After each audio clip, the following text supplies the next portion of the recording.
Hello everyone. आप सभी का स्वागत है आज की हमारी क्लास में। आज हम देखने वाले हैं पियाजे ने डेवलपमेंट स्टेज के बारे में क्या कहा है। ठीक है, सबसे पहले हम क्वेश्चन देख लेते हैं।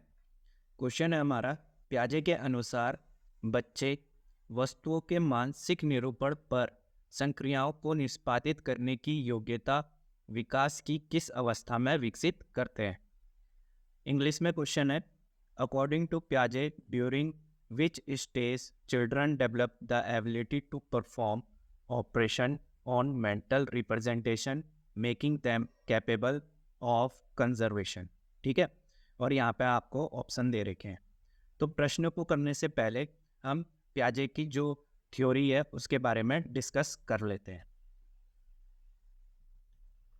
तो पियाजे ने जो थ्योरी दी है उसको हम बोलते हैं पियाजे पियाजे कॉग्निटिव डेवलपमेंट थ्योरी। ठीक है, पियाजे cognitive development theory. Cognitive development को हम हिंदी में बोलते हैं संज्ञानात्मक विकास। संज्ञानात्मक विकास।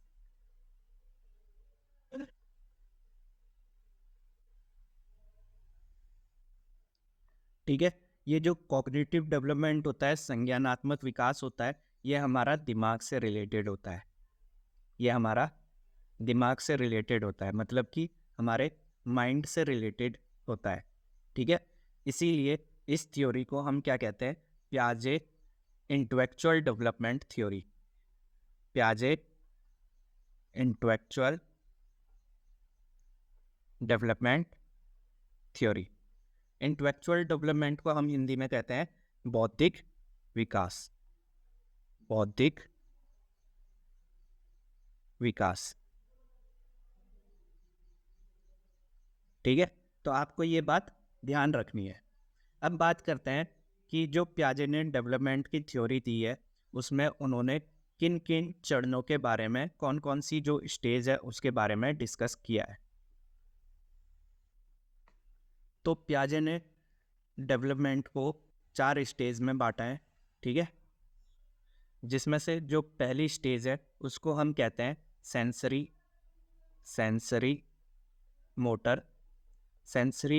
Motor stage. जो दूसरी स्टेज होती है पियाजे के अकॉर्डिंग, उसका नाम है प्री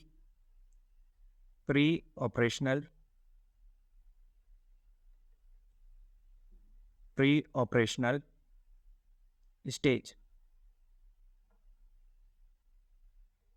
पियाजे ने जो थर्ड स्टेज दी है उसको हम कहते हैं कॉन्क्रीट ऑपरेशनल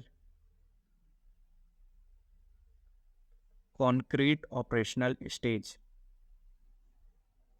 और पियाजे ने जो लास्ट स्टेज के बारे में बताया है वो होता है formal operational stage. Formal operational stage.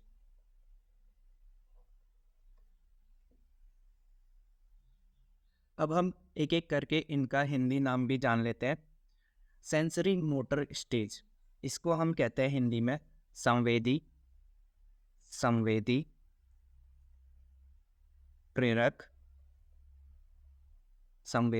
प्रेरक अवस्था।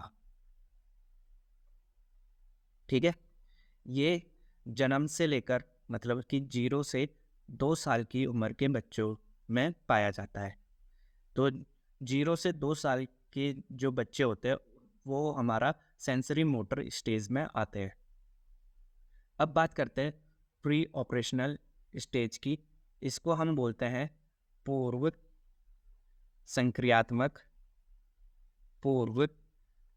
संक्रियात्मक अवस्था। जब बच्चा 2 से 6 साल के बीच में होता है, ठीक है, 2 से 6 साल तक का होता है, तो वो प्री ऑपरेशनल स्टेज में आता है। इसके बाद जो थर्ड स्टेज है कॉन्क्रीट ऑपरेशनल स्टेज, इसको हम हिंदी में बोलते हैं मूर्त संक्रियात्मक अवस्था। मूर्त संक्रियात्मक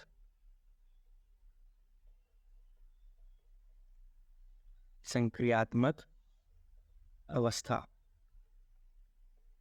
ठीक है, इसमें जो बच्चे की एज होती है वो होती है 6 से 11 साल। 6 से 11 साल। अब जो चौथी स्टेज है, फॉर्मल ऑपरेशनल स्टेज, इसको हम बोलते हैं औपचारिक संक्रियात्मक अवस्था। औपचारिक संक्रियात्मक अवस्था। ठीक है, तो ये अवस्था जो 11 से 15 साल के बच्चे होते हैं, ठीक है, उनमें पाया जाता है। 11 से 15 साल के जो बच्चे होते हैं वो इस अवस्था में आते हैं। अब हम एक एक करके जो इनके मेन पॉइंट है उनके बारे में डिस्कस करेंगे। ठीक है, तो सबसे पहले बात करते हैं सेंसरी मोटर स्टेज की। सेंसरी मोटर स्टेज ये हमारी होती है 0 से 2 ईयर। ठीक है, जैसा कि इसके नाम से ही पता चल रहा है, सेंसरी मोटर स्टेज मतलब कि यहाँ पे बच्चा अपने सेंस का यूज़ करेगा, मतलब कि अपनी इंद्रियों का ये यूज़ करेगा। इस स्टेज को हम इंद्रिय गामक अवस्था भी कहते हैं, संवेदी पेशी अवस्था भी कहते हैं और गत्यात्मक अवस्था भी कहते हैं। संवेदी पेशी अवस्था का मतलब है कि इसमें बच्चा क्या करता है, हाथ पैर इधर उधर हिलाना स्टार्ट कर देता है, तो इसलिए इसे हम क्या कहते हैं, संवेदी पेशी अवस्था भी कहते हैं। इंद्रियों का यूज़ करता है, इसलिए हम इसे इंद्रगामक अवस्था भी कहते हैं। ठीक है, और हाथ पैर हिलाता है तो ये गत्यात्मक अवस्था भी कहलाती है। अब बात करते हैं कि इस जो स्टेज की विशेषता है वो है कि इसमें ऑब्जेक्ट परमानेंस बच्चे में आ जाता है। ऑब्जेक्ट परमानेंस, ठीक है, इसको हम बोलते हैं हिंदी में वस्तु स्थायित्व। वस्तु स्थायित्व। ठीक है, इसका मतलब होता है कि जैसे मान लो बच्चे के हाथ में कोई खिलौना है और आप उस खिलौने को उसके हाथ से छीन लेते हो तो वो रोने लगता है, क्योंकि जो वो खिलौना है वो उस वो जो खिलौना है वो उसके माइंड में स्थायी हो चुका है। ठीक है, ऑब्जेक्ट परमानेंस इस स्टेज की क्या होती है, विशेषता होती है। अब हम इसकी अगली विशेषता के बारे में बात करते हैं, तो इसमें बच्चे में गोल डायरेक्टेड बिहेवियर आ जाता है। गोल डायरेक्टेड बिहेवियर। ठीक है, गोल डायरेक्टेड बिहेवियर का मतलब होता है, हिंदी में इसको हम कहते हैं लक्ष्य निर्देशित व्यवहार। लक्ष्य निर्देशित व्यवहार।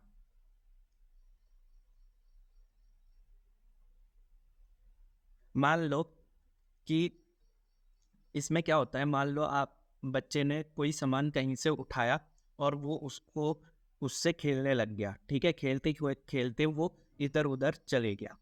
अब जैसे ही आपकी नज़र बच्चे पे पड़ी और आपने उसके हाथ से वो सामान लिया और उसी जगह पे रख दिया, फिर बच्चा क्या करेगा, उस सामान को ढूंढते ढूंढते उसी जगह पे जाएगा जहाँ पे आपने उसको रखा है या फिर जहाँ पे वो सामान उसको मिलेगा। तो इसी को हम क्या कहते हैं, गोल डायरेक्टेड बिहेवियर, लक्ष्य निर्देशित व्यवहार। इस स्टेज की जो अगली विशेषता है वो है डेफर्ड इमिटेशन। डेफर्ड डेफर्ड यहाँ पे डबल आ रहा है। ठीक है, डेफर्ड इमिटेशन। इमिटेशन हम इसको करेक्ट कर लेते हैं।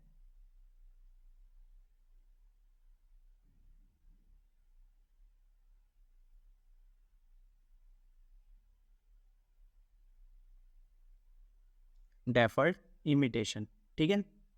इसको हम हिंदी में बोलते हैं विलंबित अनुकरण। विलंबित विलंबित अनुकरण।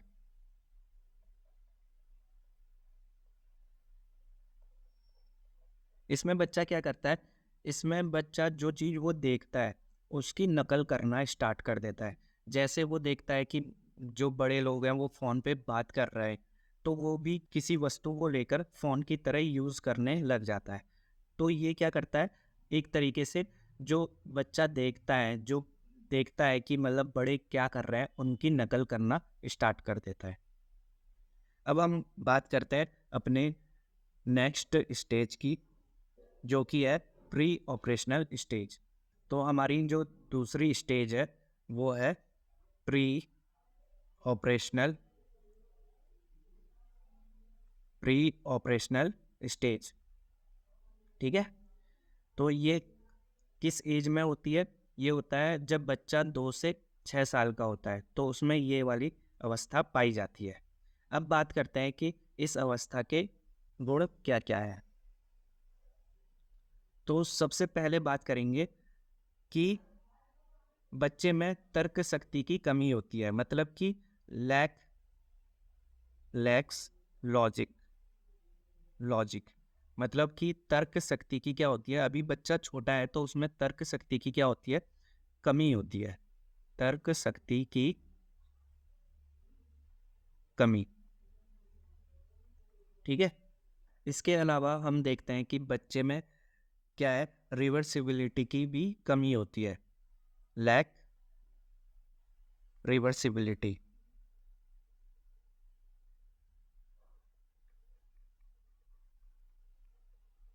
ठीक है। लैक्स रिवर्सिबिलिटी का क्या मतलब है, जैसे मान लो कोई 2 से 6 साल का बच्चा है, अब हम उसको स्कूल ले जाते हैं, ठीक है। मान लो ये उसका क्या है, ये उसका घर है और यहाँ से हम उसको उसके स्कूल ले जा रहे हैं, ठीक है। ये उसका स्कूल है। तो जिस रास्ते से वो जा रहा है, ठीक है, तो वापस आते में वो उस रास्ते को भूल जाता है, तो रिवर्स नहीं कर पाता है। तो इसलिए हम क्या कहते हैं, उसमें लैक रिवर्सिबिलिटी होती है। रिवर्सिबिलिटी की उसमें क्या होती है, कमी होती है। इसके अलावा हम एक और चीज़ देखते हैं कि बच्चे में संरक्षण की भी कमी होती है। Lack lacks of conservation conservation, ठीक है।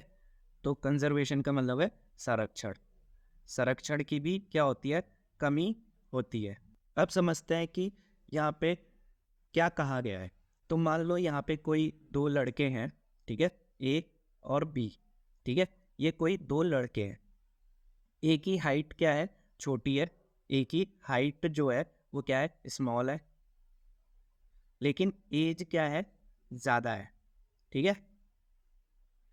बी की जो हाइट है वो क्या है, लार्ज है, बी लंबा है हमारा, और बी की जो एज है वो क्या है, छोटी है, ठीक है, लेस है, कम है।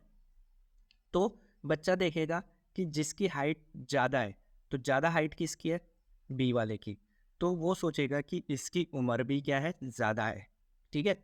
तो वो यहाँ पे क्या नहीं कर पा रहा है, वो कंजर्वेशन की उसमें क्या है, कमी है। लैक ऑफ कंजर्वेशन, संरक्षण की उसमें क्या है, कमी है। इसीलिए वो ये वाला लॉजिक क्या करता है, ग्रहण कर लेता है। इसके अलावा इस अवस्था में एनिज्म भी पाया जाता है बच्चों में। एनिज्म एनिज्म का मतलब है कि जो निर्जीव वस्तुएं हैं उनको बच्चा सजीव मानने लगता है, ठीक है। निर्जीव सजीव निर्जीव सजीव में क्या होता है, बच्चा नासमझ होता है, नासमझ, ठीक है। तो जो निर्जीव वस्तुएं हैं उनको भी वो सजीव मानने लगता है। जैसे कि जब बच्चा गिर जाता है तो उसको चोट लग जाती है, तो हम ज़मीन को मारने लग जाते हैं और वो चुप हो जाता है, तो उसको लगता है कि ज़मीन को भी अब चोट लग चुकी है, ठीक है? तो इसमें वो निर्जीव वस्तुओं को क्या करता है, सजीव मानने लगता है। इसके अलावा इस अवस्था में बच्चे में ईगोसेंट्रिज्म भी पाया जाता है। ईगोसेंट्रिज्म, ठीक है? ईगोसेंट्रिज्म का मतलब है कि मतलब बच्चा वही सोचता है कि जो मुझे पसंद है वो पूरी दुनिया को पसंद है, ठीक है? जो मुझे पसंद है वो मतलब अपने आप को जो फील करता है, तो वो सोचता है कि पूरी दुनिया वैसे ही फील करती है। इसी चीज़ को हम क्या कहते हैं, ईगोसेंट्रिज्म हम कहते हैं। इसी के साथ साथ बच्चे में सेंट्रेशन भी पाया जाता है, सेंट्रेशन, ठीक है? जिसको हम हिंदी में बोलते हैं केंद्रीकरण, केंद्रीकरण। इसका क्या मतलब होता है? इसका मतलब होता है कि जैसे कि बच्चा किसी दूसरे के बारे में नहीं सोच पाता है, किसी सिचुएशन पे खुद को दूसरे की जगह रखकर नहीं सोच पाता है, ठीक है? जैसे कि इसको हम एक उदाहरण की हेल्प से समझते हैं। मान लो बच्चे ने अपने पापा से कुछ मंगाया, मान लो टॉफ़ी मंगाई, लेकिन पापा की तबीयत ख़राब है और वो जा नहीं सकते हैं, तो वो वहाँ पे बच्चा अपने आप को पापा की जगह रख कर नहीं देख सकता है, उसको अगर टॉफ़ी चाहिए तो चाहिए, ठीक है? इसी को हम क्या बोलते हैं, सेंट्रेशन, केंद्रीकरण। अब हम यहाँ पर इसका लास्ट पॉइंट नोट कर लेते हैं, जो कि बहुत ही ज़्यादा इम्पॉर्टेंट है। इसमें बच्चे में सिंबॉलिक थॉट आ जाता है, सिंबॉलिक थॉट। इसका मतलब होता है कि बच्चा मतलब इसमें लैंग्वेज सीखना स्टार्ट कर देता है, या फिर लैंग्वेज सीख रहा होता है, या उसको लैंग्वेज आ जाती है, ठीक है? लैंग्वेज, लैंग्वेज का उसको क्या मिल जाता है, ज्ञान मिल जाता है, ठीक है? तो यहाँ पर ये जो लास्ट पॉइंट है ये काफ़ी ज़्यादा इम्पोर्टेंट है, क्योंकि जो प्री ऑपरेशनल स्टेज है इसका प्लस पॉइंट सिर्फ और सिर्फ यही है, ये जितने भी लिखे हुए हैं यहाँ पर ये इसके नेगेटिव पॉइंट है, ठीक है? भाषा का आना, सिंबॉलिक थॉट, ठीक है, ये इसका प्लस पॉइंट है, बाकी जितने भी पॉइंट यहाँ पे लिखे हैं ये इसके नेगेटिव पॉइंट होते हैं। अब हम चलते हैं अपनी नेक्स्ट स्टेज पर। तो हमारी नेक्स्ट स्टेज है concrete operational stage, concrete operational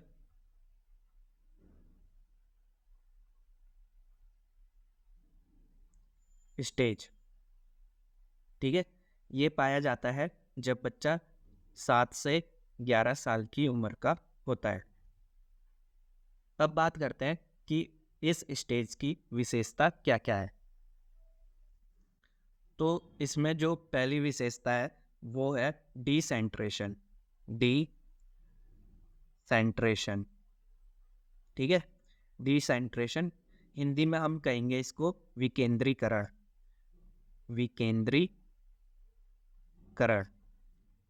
विकेंद्रीकरण का मतलब होता है कि अब बच्चा अपने आप को दूसरे की जगह पे रख कर सोच सकता है, ठीक है?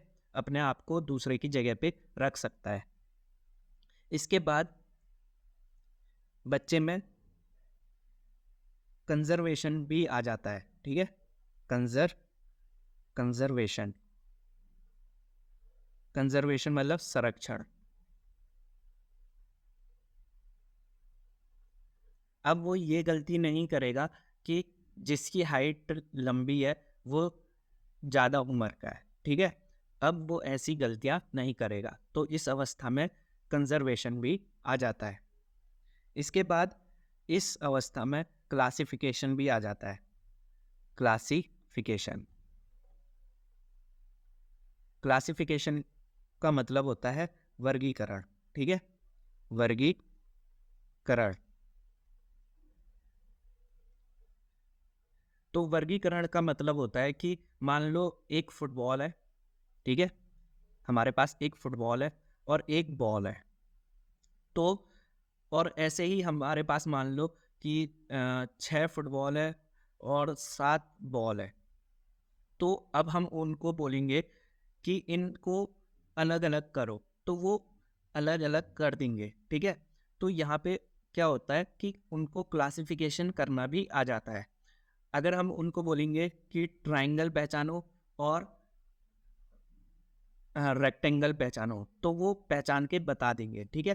तो यहाँ पर उनमें क्या आ जाता है, क्लासिफिकेशन भी आ जाता है। इसके बाद जो अगली विशेषता है वो है सीरिएशन। सीरिएशन, ठीक है, इसको हम हिंदी में कहेंगे श्रेणी। श्रेणी या फिर इसको हम क्रम कह सकते हैं, ठीक है। तो हम यहाँ पे बच्चे से बोल सकते हैं कि घटते क्रम में इनको लगाओ किसी चीज़ को, या फिर बढ़ते क्रम में लगाओ, तो यहाँ पे वो इस चीज़ को कर लेगा, क्योंकि उसमें ये जो सीरिएशन वाला गुण है वो आ चुका है, ठीक है। तो ये जो विशेषताएं ये किसकी है, कॉन्क्रीट ऑपरेशनल स्टेज की। अब हम चलते हैं अपनी नेक्स्ट स्टेज पर। हमारी नेक्स्ट स्टेज, फोर्थ स्टेज या फिर हम लास्ट स्टेज भी कह सकते हैं, ये है हमारा formal operational stage. Formal operational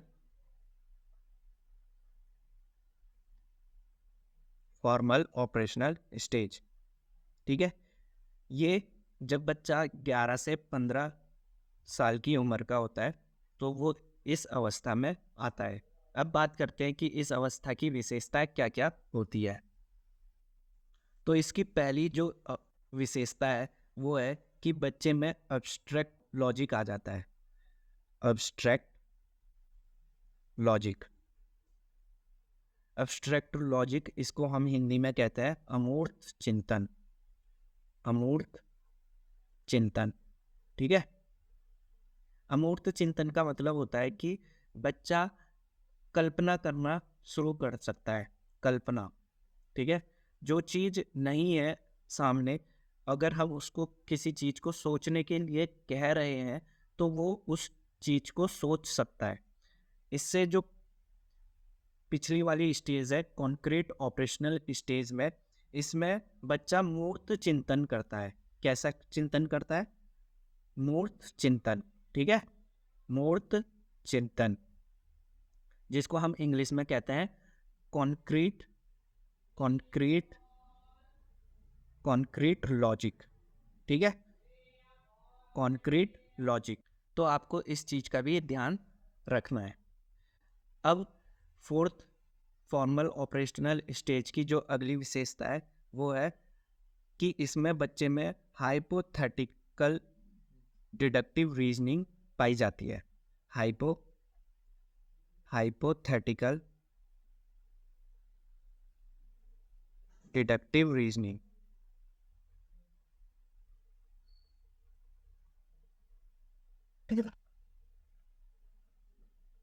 ठीक है। तो इसको हम हिंदी में कहते हैं परिकल्पनात्मक परिकल्पनात्मक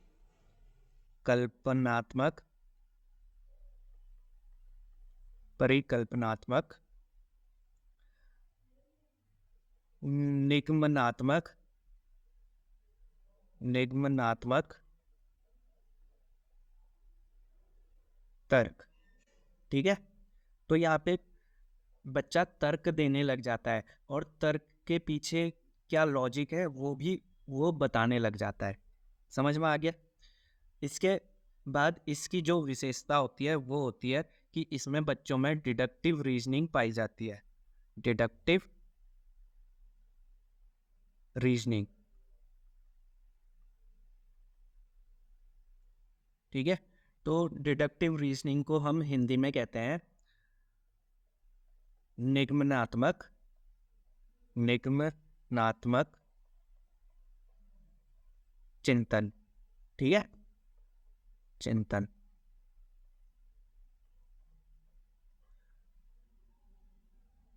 तो ये कुछ विशेषताएं होती है जो कि फॉर्मल ऑपरेशनल स्टेज में पाई जाती है। अब हम चलते हैं अपने प्रश्न की तरफ जो हमने शुरू में देखा था और उसको सॉल्व करने की कोशिश करते हैं। हाँ, तो हमारा प्रश्न ये वाला था। प्याजे के अनुसार बच्चे वस्तुओं के मानसिक निरूपण पर संक्रियाओं को निष्पादित करने की योग्यता विकास की किस अवस्था में विकसित करते हैं। तो हिंदी में ये प्रश्न थोड़े से मुश्किल लगते हैं। अगर हम अंग्रेजी की तरफ आएंगे तो देखो क्या लिखा हुआ है। अकॉर्डिंग टू प्याजे during which stage children develop the ability to perform operational on mental representation, ठीक है, making them capable of conservation. तो कंजर्वेशन हमने कहाँ पढ़ा है? कंजर्वेशन देखो हमने कहाँ पढ़ा है, तो यहाँ पर हमने कंजर्वेशन पढ़ा है। तो इसका आंसर क्या हो जाएगा? कॉन्क्रीट ऑपरेशनल स्टेज, ठीक है। तो हमारा जो आंसर हो जाएगा वो क्या हो जाएगा? Concrete operational stage, option number B, ये हमारा सही उत्तर हो जाएगा। तो मेरे ख्याल से आपको प्याजे के जो डेवलपमेंट स्टेज है, ठीक है, आपने इस चीज़ को सीख लिया होगा। अब इससे रिलेटेड जो भी प्रश्न हमारे सामने आते रहेंगे उनको हम कवर करेंगे और इस वीडियो के डिस्क्रिप्शन में हम उनको डालते रहेंगे। तो आज की वीडियो में हम इतना ही रखते हैं। So have a good day, bye.